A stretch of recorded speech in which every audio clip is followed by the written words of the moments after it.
I'm here with Dennis Troike. He's originally from Germany.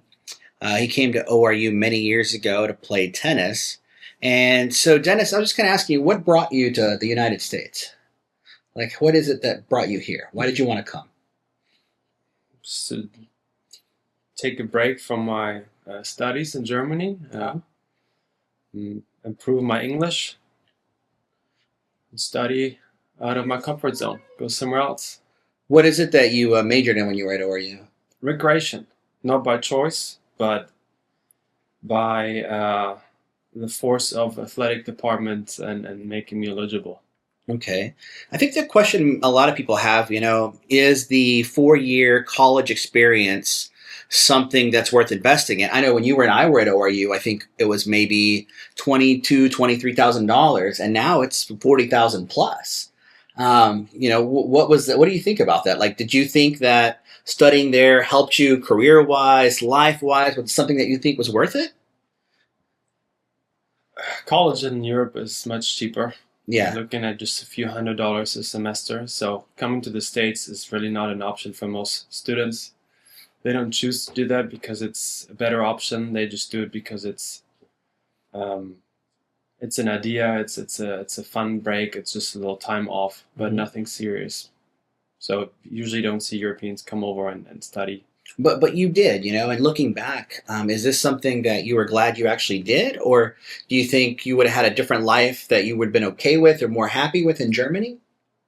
It goes both ways. I could have stayed. And I came here and I'm happy. So doors open, doors close. You make decisions and it's good. You met your wife here. You were able to start a family. You were able to start your career. What did that look like? So when international students come to the U.S., how does that whole job experience, like how do you find a job when you're done? Because the visa and stuff is a little limited on what you can do, right? What does that look like? It's limited because you're international. So you only get to work if you have a visa, and your visa has to match your college degree, and so does your job description with your college degree. So it's really not that easy. How long is your OPT time that you have? 1 year. You graduate, you work 1 year, even if you get it. So it's not guaranteed. So it's not guaranteed to get it. So you have to apply for OPT. You're allowed that for 1 year, and then your company has to decide if they want to hire you forever, basically. Not forever. But 3 years to sponsor you. They have to go through the application process, which costs money. Somebody has to pick up the tab. So how much is that process to you have to get a lawyer? I'm assuming, right? How much did you spend getting your legal stuff set up from there to the lawyer stuff starts with your H-1B visa. OPT goes through the school because it's directly related to your college. So there's no cost to that, but application fees, hundreds, maybe a few thousand. I don't know. I don't remember. And then, but the legal stuff turns after that? Later, you're looking at high 4, if not even 5-figure numbers. Wow. So you're definitely in the thousands, right? When you're trying to get those things set up and those things from there. So you did a major that was, like a recreational PE. Right now, what's your career? I'm in the exact same field, so it worked out for me. And not by design, by luck sometimes, or call it coincidence, or just the way it was supposed to happen. I do tennis. I'm a tennis coach. Okay.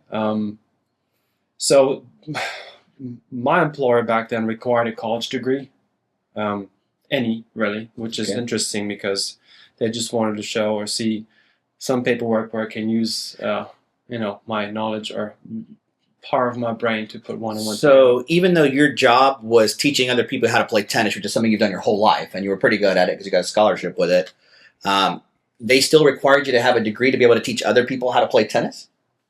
Is that what you're saying? No, the degree didn't mean anything about teaching tennis. Okay, what was the degree requirement for in the job? Was it for visa purposes, or was it just... There was, from the employer's perspective, no requirement in terms of the type of degree, as long as it was a collegiate 4-year, just a 4-year degree. Anything. Yeah, that's something I've been finding out a lot of places, because a lot of people don't often work in their major.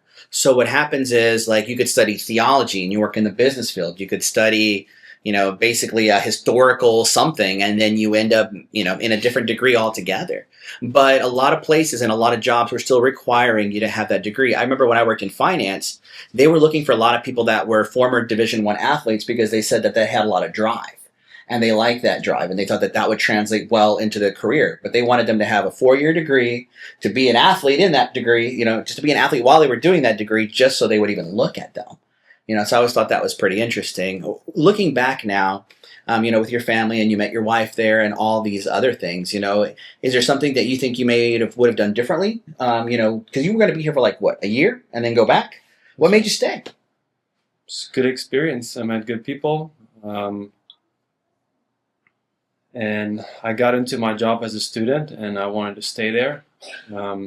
So I knew I had to have my degree, and for me, it wasn't an option to be here legally. So I wanted to play it by the books and do it right.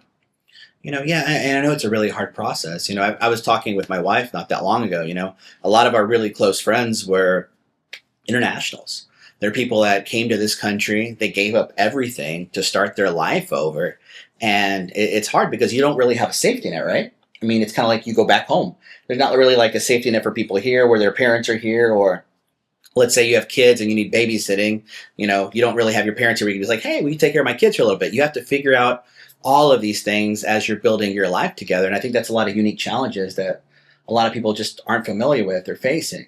But I guess bottom line is, a 4-year degree is now double what it was when you and I were there. Do you think it's worth investing in for kids nowadays that are looking at that idea? Depends what you're looking at. Okay, I think that's important. Some jobs do require a 4-year degree. Some jobs would require a 2-year degree. So whatever you're going to study, like you wouldn't do like, I don't know, some time of literature thing unless you were going to teach it, right? For example. To me, that will make most sense. In Europe, you don't get to just study biology and work in a business-related major. That doesn't add up. Yeah. Here, you can do chemistry and have, changing tires. It doesn't matter. You can be a store manager. It just makes there's no direct connection unless you go into fields like areas like law, medicine. That's pretty straightforward. It's everything else just. Yeah, it's funny because I have a lot of friends that do also, they're engineers, and they actually went back to school to get MBAs because they realized that even though they had the technical skill to do stuff, they didn't have the ability to really market that product or how to get it out and find funding. Because they're always doing projects and they're looking for different ways to actually figure out for ways to pay for it. I know in Latin America, a lot of times, like if you study a business degree, you take basically only business classes. But the United States requires like humanities credits, history credits, government credits, civics things, and all that to kind of create like a balanced education. Do you think that our system is, compare that to the German system? Like, how do you feel those differences are? It's delayed in many ways when it comes to just the level of education and knowledge. It's great for American students that haven't had a chance to get all that in the high school and they have to just catch up. But I feel like for me personally, the first 2 years and then in college was just, even though I just spent 2 years because I was a senior transferring. Sure. Was it remedial for you? It's like, why am I here? So it's just a lot of time and money wasted, I think, for many students. In Europe, to my knowledge, in the whole world, you study in your major, you pick your major at day one, and let's go, it's on. Yeah, because I knew that's something unique in the American education system with universities. And taking general studies, which is like what half of our degree is in the U.S., for some people it's like, well, why am I doing this? But you're right. Our education system in high school is ranked so low in the world that we don't catch up until we get to university, and it feels like then we catch up to the rest of the world. From what you're telling me, Germany would be like almost 2 years ahead from what you've studied by the time you get to college, and you're like, okay, now I'm really studying what I want to study. And I remember that myself. I had challenges because I was like, well, a lot of this stuff was easier, so I had to add other majors to keep my interest, to keep going, because otherwise I think I would have been bored in just one thing, like, okay, well, what are we doing now? Do we have to discuss this? Oh, they're just lecturing, and those kind of things. Just kind of in summation then, if you could tell somebody that's in high school right now that looks like, hey, I'm going to go to college, I'm going to try something, what would you tell these people? It's difficult as a teenager to know what you want to do for the rest of your life. That's true. Does your major decide what your career is? No. Okay, and I think that's something important that most people don't realize, right? Your major does not decide your career. You can choose stuff outside of your major. Here. No. Yeah, right, in the United States, right? Yeah. So do you think that the 4-year education system is something that's worth investing in still? I think it's good because in Europe, we especially in Germany, we have a 3-tier system. You have lower school, middle, and high school. High school gets to go to college. Mm-hmm. Lower gets to maybe work for insurance or a bank. Middle, and lower just gets to do, I say just, it's a hands-on job, just anything in the trades. So your class ranking decides if you get to go on and study? That's right. So wow, that's intense. So if you're not top of your class or up there, you don't get to do that stuff. And that's decided after 4th grade. After 4th grade, they decide whether you're going to have it or not have it? Yes. Wow, our system is a lot more forgiving in the United States. But I guess, that... You can work your way up, but essentially after 4th grade, you get an evaluation, and they say, your kid's suitable for high school, therefore going on to college. You have kids here. What's it like putting them in our schools? You had them in a private school for a little while. Now you have them in a public school. Do you see any benefits to the public system versus the private system? Just different exposure to people from different cultures and income levels. Uh-huh. Do you think I think is great. That's real. That's the world. And it helps them adjust a little bit more and they're going into society? Yeah, nothing wrong with that. Do you think the salary system in the United States, like you obviously looking back now, maybe you compare even with your parents' salaries or to where you are now, like the tax system is how much in Germany? Is it like half? It depends on your tax bracket and family situation. Yeah, but your education system is free, your health care taxation is definitely higher. That's without a doubt. Yeah. Just, do you keep the money up front or do you get it back in benefits? I think essentially it's the same thing. Do you like the system here? Or, I know it's different, but do you like it?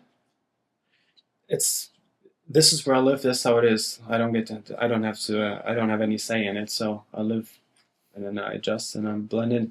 Okay, awesome. Well, Dennis, I really appreciate your time. I know you have a busy life, but I just like to think that it's interesting that people can come from all over the world, come to the United States, study in a 4-year university, and it can put you on a career path that you may not have even thought possible, starting families that you didn't even think you'd be able to do. Sometimes things bring you in a different direction and it changes your entire life career. But thank you for that. I really do appreciate it. Yeah, maybe one thing in closing from me, I think the whole world looks at for international students in America almost like we're stealing people's opportunity to get an education. And I think that's incorrect. I think if there's a will, there's a way. People aren't motivated to learn and study and, get knowledge, and knowledge is power, and then that's on them. Yeah, I was thinking about that too. When I was in high school, I remember thinking like, man, I'm going to go to a 4-year college. I think I told my parents in 1st grade, I need you to save money because I want to go to Harvard. And they're like, well, that's expensive. And I was like, but there's a fund in Texas where that if you pay now, you'll be able to, it'll be able to freeze the price of tuition, basically. It's like a Texas Tomorrow Fund so that you save in the very beginning. So by the time I go to college, it'll be the equivalent of what it would be and it'll grow at the same amount. And I think they were looking at me like I was kind of crazy. But I remember thinking with the other students here, I was like, my parents came and sacrificed everything so that I would have a great opportunity. And I saw other people here that had been here for generations and they just didn't appreciate it as much. And I think that's something that, as an immigrant families, you really appreciate every opportunity you have and you take advantage of it to the fullest, right? And I think immigrants are more motivated to do something because they come with nothing and they want to establish themselves, and it's not going to happen on its own. Nobody I didn't come with anything. I didn't expect anything from anyone. I came with a suitcase and a backpack. And it's not about what I have or who I am. It's just how happy I am with what I have and how I get to live my life. So it's up to you. You make the best out of your own situation. It's totally up to you. Just don't complain. You still have to do it yourself, whether you do it in Europe or here. It can be challenging, but I'm not the last one to do it, and people have done it before me. So figured might as well give it a shot and use that safety net. You can always go back home as an international. If you're born in America, you stay here. But there's nothing wrong about being in college. There's nothing wrong about not being in college. Sure. It's totally up to you. You can make a living being a plumber. You can make a living being a doctor. You can make a living being a tennis coach. Just what point are you happy? Happy is also... You can't weigh that in gold. That's right. And I think that's important. I remember even the founders, when they established the Constitution of the United States, that last part they put was the pursuit of happiness. And I think that people in general, when they have kids or other people that they're responsible for, they want them to be healthy and they want them to be overall happy. Everything else is just kind of noise in the shadow there, huh?